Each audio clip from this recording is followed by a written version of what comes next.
Soy un inversionista global macro desde hace más de 50 años, y una de las cosas que he aprendido es que algunos de los eventos que más me sorprendieron fueron aquellos que nunca sucedieron en mi vida, pero que ya habían ocurrido muchas veces antes. Aprendí esto en 1971, cuando era empleado en el piso de la Bolsa de Valores de Nueva York. El 15 de agosto, el presidente Nixon apareció en televisión y le dijo al resto del mundo que no recibirían el oro en el que los dólares debían ser convertidos, lo que provocó una devaluación.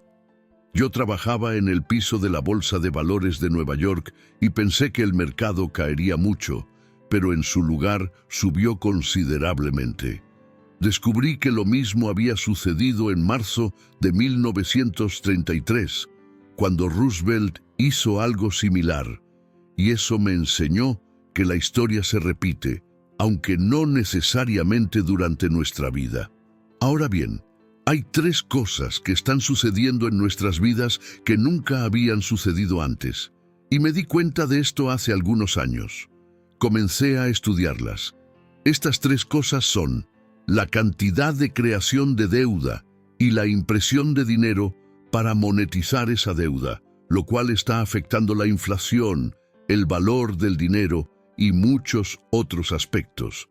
La segunda es la cantidad de conflicto interno que estamos viviendo, el conflicto sobre la riqueza y los valores, la gran polarización que ha llegado al punto de diferencias irreconciliables y amenaza nuestro sistema. La tercera es el ascenso de una gran potencia que desafía a la potencia dominante y el orden mundial existente, es decir, el ascenso de China. En 1945 creamos el orden mundial en el que vivimos hoy, y ese orden está siendo desafiado. Esto me llevó a estudiar estos factores, y para hacerlo tuve que estudiar los últimos 500 años de historia, ya que se trata de grandes ciclos. Pensar en el ascenso y la caída de una moneda de reserva y sus imperios es un gran ciclo, y eso fue revelador. Quiero enfatizar que el gran ciclo me ayudó a entender lo que está sucediendo ahora, con la guerra en Ucrania, con las próximas elecciones, con la economía y así sucesivamente. Por eso estudié esto. No habría podido anticipar la crisis financiera de 2008 si no hubiera estudiado la Gran Depresión. Esto es cierto, y una de las maldiciones de nuestra existencia es que no hemos pasado por guerras antes. Nuestra generación no ha pasado por experiencias que suceden regularmente, por lo que las experiencias dolorosas me enseñaron que necesitaba este conocimiento. Estamos entrando en un entorno con esta gran creación de deuda e impresión de dinero, lo cual es muy parecido a la transición de los años 60 a los años 70. Lo que sucede es que las personas se acostumbran a un entorno. Hay un paradigma. Un paradigma es, en cierto modo, una mentalidad, y si observas, suelen durar aproximadamente una década. Los años 70 fueron una década inflacionaria, los años 80 fueron una década desinflacionaria, y estas décadas comienzan con sorpresas porque tienden a ser más opuestas que similares a las décadas anteriores. Por ejemplo, estamos entrando en la mecánica de crear mucho dinero y deuda, lo cual los va a desvalorizar y generar inflación. Pero todavía no hay una comprensión de la inflación. Existe una mentalidad, por ejemplo, en la que la gente piensa, bueno, lo que es seguro es mantener mi dinero en efectivo porque no sube ni baja y es seguro, pero aún no han aprendido que no es seguro porque están perdiendo poder adquisitivo. Entonces, si la tasa de inflación es del 7% y obtienes un retorno del 0%, acabas de perder el 7% de tu poder adquisitivo. Ayudar a las personas a comprender estas cosas, cómo ha cambiado el entorno, las relaciones de causa y efecto y dónde estamos en medio de todo esto, ha sido muy útil. ¿Qué hace que un país sea saludable y exitoso? Una de las cosas que he hecho es usar mediciones para que puedas medir estas cosas, y hay un ciclo. El ciclo comienza con los principios básicos. Normalmente hay un orden. Un orden significa un nuevo sistema que entra en vigor. En 1945 hubo una guerra, y los vencedores de la guerra determinan las reglas. Esta guerra puede ser una guerra externa o una guerra civil, pero entonces surge un nuevo poder y hay un nuevo sistema, nuevos gobernantes.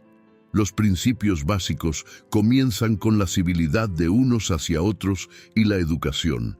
La educación es un indicador principal de todo.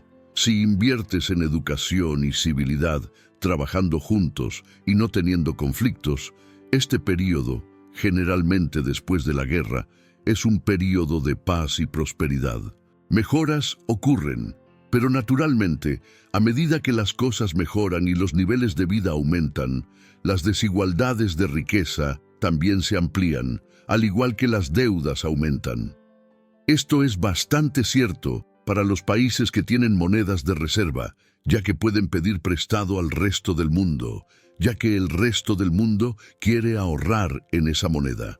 Con frecuencia, este ciclo genera mucha más deuda y mayores desigualdades de riqueza. También genera gran inventiva, pero introduce una nueva generación que no ha pasado por guerras, que puede volverse un poco más decadente y no invertir en infraestructura, educación y los fundamentos que mantienen las cosas saludables. Como resultado, obtienes mayores desigualdades de riqueza, las personas se enojan y tienes más deudas. Un conjunto clásico de ingredientes es este nivel de endeudamiento y la pérdida de los fundamentos. Lo que sucede es que surgen otros competidores. Después de la guerra, países como Alemania, Japón, China y otros se recuperan y se convierten en competidores viables, lo que hace que la potencia dominante se vuelva menos dominante, lo que genera más conflictos. Ahora bien, los fundamentos son: ¿estás ganando más de lo que estás gastando? ¿Estás bien educado y civilizado con los demás? ¿Eres productivo y competitivo en el mundo? Puedes evaluar a los países en función de estos factores. Los países que ganan más de lo que gastan, donde las personas son civilizadas entre sí y donde no hay desorden interno o riesgo de conflicto externo, están en una mejor situación. La situación en Ucrania es parte de una historia más grande. El mundo se está bifurcando y ya no está dominado por una sola potencia. Puedes ver cómo los países se están alineando en este conflicto, como Estados Unidos y la OTAN con Ucrania, frente a China y Rusia, con acciones también de la India.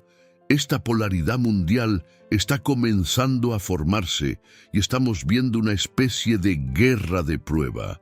La mayoría de las guerras no se entienden bien hasta que realmente suceden, y es interesante ver el poder militar involucrado y la posible escalada por parte de Rusia si Putin pierde, lo que posiblemente podría llevar a un conflicto nuclear. También es una prueba de las sanciones estadounidenses, que son el arma más poderosa de los Estados Unidos. El mundo está observando para ver si las sanciones funcionan y cambian el resultado. ¿Cuáles serán las consecuencias económicas para Rusia? Habrá una caída del 10 a 12% en el PIB, lo que llevaría a una situación intolerable para Rusia. Estamos aprendiendo tres cosas. Putin y Rusia ganarán esta guerra definida como controlar el sureste de Ucrania y ganar territorio. ¿El impacto en Rusia será tolerable? ¿Y Putin permanecerá en el poder? La segunda cuestión es sobre el poder y el costo de las sanciones, ya que hacen que los titulares de activos denominados en dólares en muchos países estén nerviosos ante la posibilidad de sanciones. Esto está afectando los flujos de capital. También aprenderemos cómo se alinean los países para el próximo episodio.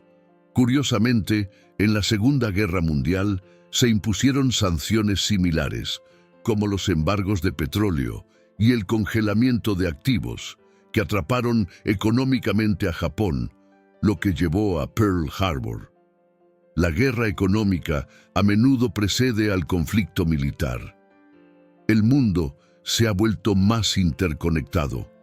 Considera la Primera Guerra Mundial, donde las personas viajaban 40 kilómetros en un día, comparado con los días de hoy, donde puedes estar al otro lado del mundo en un día con comunicación instantánea.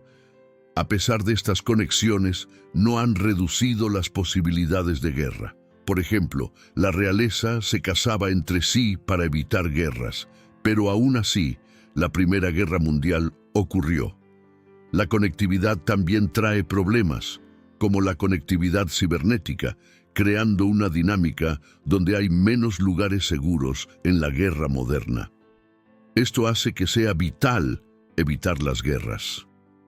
Hoy, somos aterradoramente diferentes del pasado, como muestran las estadísticas de mi libro. Existe la mayor polarización política desde 1900 y hay una verdadera pregunta sobre si alguno de los lados aceptará perder en las próximas elecciones. Las personas se están mudando a diferentes estados no solo por razones fiscales, sino por diferencias de valores, y hay mucho más enfrentamiento entre ricos y pobres. Las diferencias están creciendo y podríamos estar en las etapas iniciales de una especie de guerra civil, cuando las causas que la gente apoya se vuelven más importantes que el sistema. El sistema está en riesgo. La economía no es complicada, solo tiene muchas partes móviles. La idea básica es que hay una transacción en la que alguien compra un bien, servicio o activo financiero. Esta compra puede hacerse con dinero o crédito. Cuando se hace con dinero, la transacción termina. Con crédito, una obligación permanece, ya que el crédito es una promesa de entregar dinero más tarde. El gasto representa el total de dinero y crédito gastado en bienes o servicios. La demanda se mide mejor en términos de gasto, no por la cantidad de bienes. Pasamos por un ciclo de crédito. El crédito puede ser creado de la nada, como cuando alguien dice que pagará después. Esto cuenta para el PIB y la producción. Si tienes poca deuda, puedes contraer más, creando un ciclo en el que el gasto lleva a ingresos, lo que a su vez lleva a más gasto.